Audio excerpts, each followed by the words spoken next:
Assalamualaikum warahmatullahi wabarakatuh. Halo semuanya, kembali lagi bersama saya, Juwinda. Kali ini saya akan membahas mengenai materi peluang kejadian majemuk yang merupakan materi matematika kelas 12 SMA. Sebelumnya, kita harus mengetahui terlebih dahulu apa itu kejadian majemuk. Kejadian adalah himpunan bagian dari ruang sampel. Kejadian majemuk adalah dua atau lebih kejadian yang terjadi secara bersamaan. Notasi gabungan dua kejadian yaitu A gabung B. Notasi gabungan tiga kejadian yaitu A gabung B gabung C. Notasi irisan dua kejadian A irisan B. Notasi irisan tiga kejadian A irisan B irisan C. Jadi dapat dilihat bahwa untuk notasi gabungan itu simbolnya seperti huruf U ya. Sedangkan untuk notasi irisan itu simbolnya seperti huruf N. Contoh, Ardi memiliki sebuah wadah yang berisi bola, terdiri dari bola putih, bola merah, dan bola hijau. Tentukan kejadian yang mungkin terjadi pada pengambilan dua bola dalam wadah tersebut. Misal, P adalah kejadian terambilnya bola putih, Q adalah kejadian terambilnya bola merah, dan R kejadian terambilnya bola hijau. Penyelesaiannya di sini ada yang pertama yaitu kejadian 1. Kejadian terambilnya bola putih dan merah dinotasikan P irisan Q. Kejadian yang kedua yaitu kejadian terambilnya bola putih dan hijau dinotasikan P irisan R. Dan kejadian yang ketiga yaitu kejadian terambilnya bola merah dan hijau dinotasikan Q irisan R. Nah, dari kejadian ini kita dapat lihat bahwa ada kata dan, maka menggunakan simbol irisan.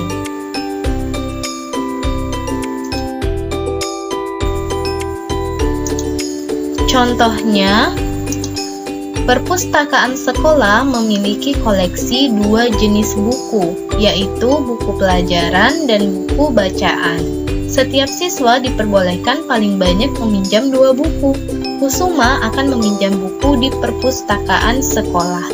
Tentukan kejadian majemuk yang mungkin terjadi.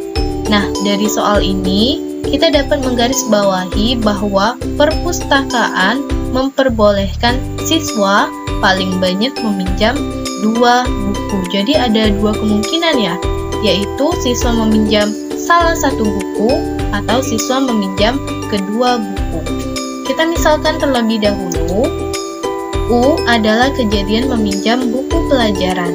V adalah kejadian meminjam buku bacaan.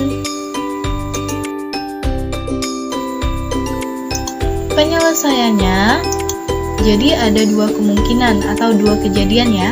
Yang pertama itu, kejadian Kusuma meminjam buku belajar atau buku bacaan. Jadi salah satu buku ya, dinotasikan U gabung V. Untuk kejadian yang kedua, yaitu kejadian Kusuma meminjam buku belajar dan buku bacaan, berarti dua buku, dinotasikan U irisan V. Nah, dari dua kejadian ini, kita dapat menyimpulkan bahwa ada kata atau, berarti menggunakan gabungan. Kemudian, jika ada kata dan, maka menggunakan irisan. Ada cara gampangnya nih. Untuk kata atau itu ujung hurufnya U kan? Berarti kita mencari simbol yang menyerupai huruf U, yaitu gabungan. Nah, untuk kata dan juga di huruf terakhirnya itu ada huruf N. Kita cari simbol yang menyerupai huruf N, yaitu irisan. Untuk materi kejadian majemuk itu kita bagi menjadi 3 bagian. Bagian pertama yaitu peluang saling lepas. Bagian kedua yaitu peluang saling bebas. Dan yang ketiga yaitu peluang bersyarat. Bagian yang pertama yaitu peluang saling lepas. Peluang saling lepas adalah peluang 2 atau lebih kejadian yang tidak mungkin terjadi secara bersama-sama. Nah, contohnya dalam kehidupan sehari-hari itu seperti Rima. Rima sedang pergi ke sekolah. Rima sedang ada di sekolah. Kejadian pertama ya, Rima sedang ada di sekolah. Kejadian kedua, Rima tidur di rumah. Nah, 2 kejadian ini tidak mungkin terjadi secara bersama-sama. Artinya, Rima tidak mungkin ada di sekolah dan tidur di rumah, melainkan Rima itu ada di sekolah atau Rima tidur di rumah. Jadi, kejadian Rima itu merupakan kejadian saling lepas. Nah, simbolnya yaitu peluang A gabung B sama dengan peluang A ditambah peluang B. Contohnya, 2 dadu dilemparkan 1 kali secara bersamaan. Tentukan peluang muncul mata dadu berjumlah 5 atau 7. Berarti ini merupakan peluang saling lepas ya, karena muncul mata dadu berjumlah 5 tidak mungkin bersamaan dengan munculnya mata dadu berjumlah 7. Di sini juga ada kata atau, berarti menggunakan gabungan ya. Kita misalkan terlebih dahulu, A adalah kejadian muncul mata dadu yang berjumlah 5, B adalah kejadian muncul mata dadu yang berjumlah 7.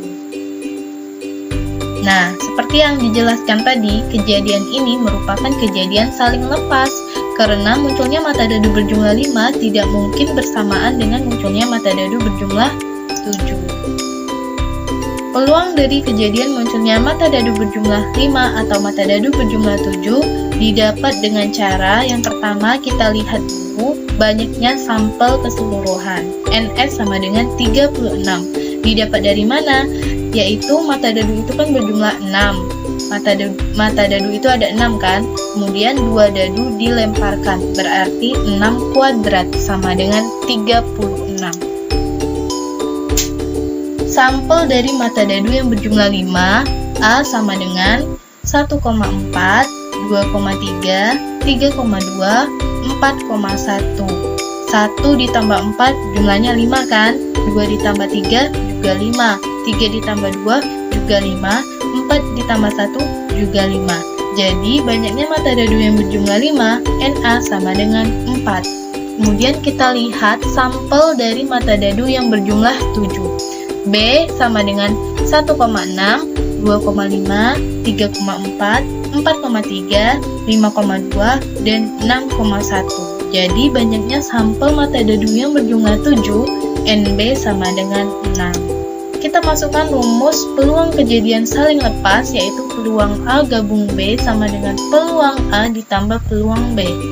Peluang A itu 4/36 ditambah peluang B 6/36 sama dengan 10/36. Kita sederhanakan menjadi 5/18.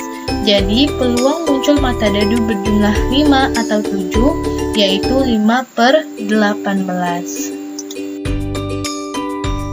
Oke, kita lanjut ke bagian yang kedua, yaitu peluang saling bebas.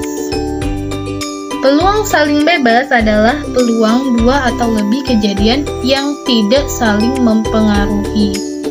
Misalnya, hujan di daerah A tidak mempengaruhi kegiatan yang ada di daerah B.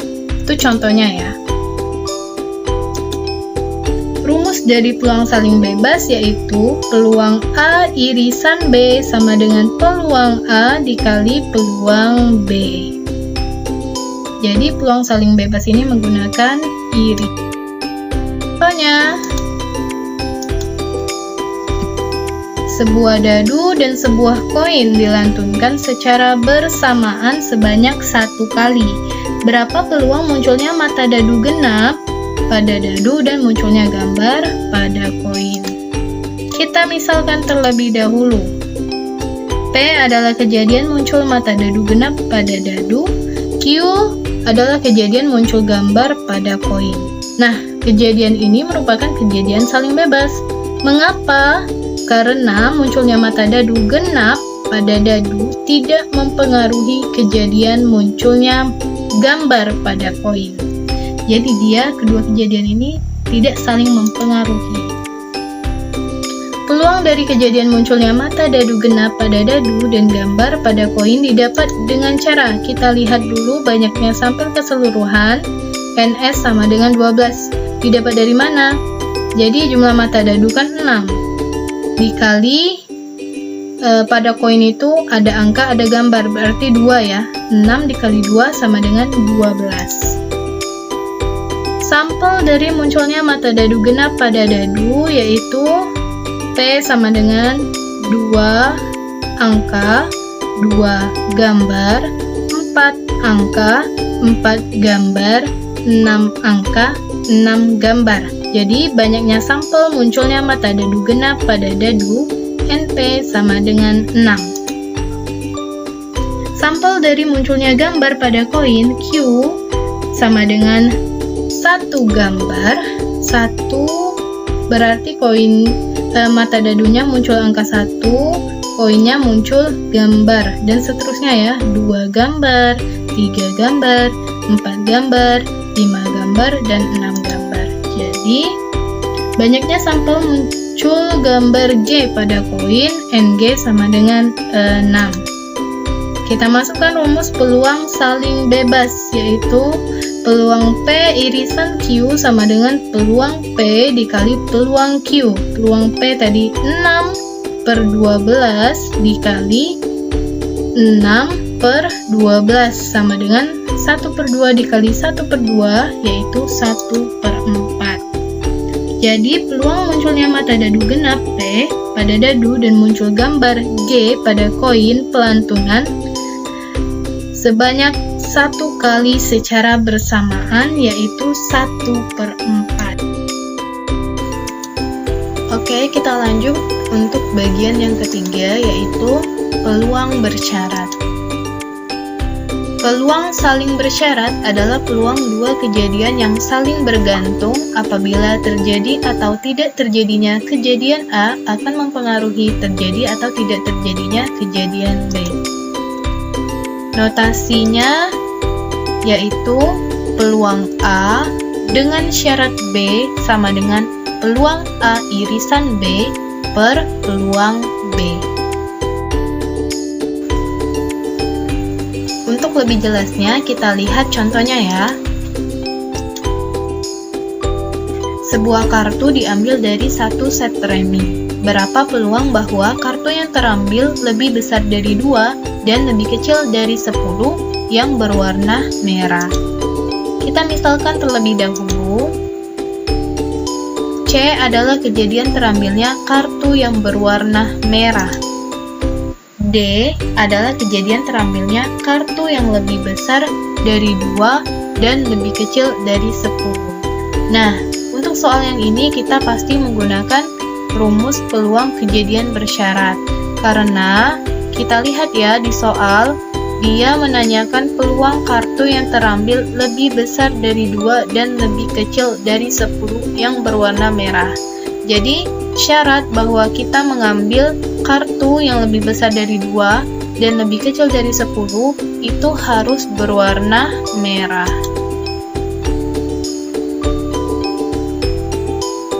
Nah, kita gunakan rumus peluang kejadian bersyarat, yaitu peluang A dengan syarat B sama dengan peluang A irisan B per peluang B. Karena di soal itu ditanyakan peluang kartu yang terambil lebih besar dari 2 dan lebih kecil dari 10 yang berwarna merah. Berarti peluang C irisan D sama dengan peluang C dikali peluang D dengan syarat C. Kita lihat terlebih dahulu untuk peluang C. Peluang C itu adalah kejadian terambilnya kartu yang berwarna merah. Kita ingat ya bahwa kartu remi itu terdiri dari 4 bagian, yaitu kartu hati yang berwarna merah, kartu lupis yang berwarna merah, kartu sekop yang berwarna hitam, dan kartu keriting yang berwarna hitam. Masing-masing bagian kartu ini terdiri dari 13 kartu. Berarti kartu yang berwarna merah ada 13 dikali 2 sama dengan 26. Per jumlah keseluruhan kartu jadinya 13 dikali 4, 52. Jadi peluang C sama dengan 26 per 52. Dikali peluang D dengan syarat C. Berarti peluang kartu terambilnya kartu yang lebih besar dari 2 dan lebih kecil dari 10. Lebih besar dari 2 berarti dimulai dari 3 dan lebih kecil dari 10. Berarti sampai ke 9. 3, 4, 5, 6, 7, 8, 9. Berarti ada 7 ya. Nah, kita lihat syaratnya itu kartunya harus berwarna merah. Kan di remi ada 2 yang berwarna merah, hati dengan lupis. Berarti 7 dikali 2 sama dengan 14 per jumlah kartu yang berwarna merah yaitu 26. Jadinya 26 per 52 dikali 14 per 26. 26-nya kita coret menjadi 14 per 52, kita sederhanakan menjadi 7 per 26. Jadi peluang kartu yang terambil lebih besar dari 2 dan lebih kecil dari 10 yang berwarna merah yaitu 7 per 26. Dan yang terakhir yaitu kesimpulan. Jadi kali ini kita membahas mengenai peluang kejadian majemuk. Ada 3, yaitu peluang saling lepas dinotasikan dengan peluang A gabung B sama dengan peluang A ditambah peluang B. Kemudian peluang saling bebas dinotasikan peluang A irisan B sama dengan peluang A dikali peluang B.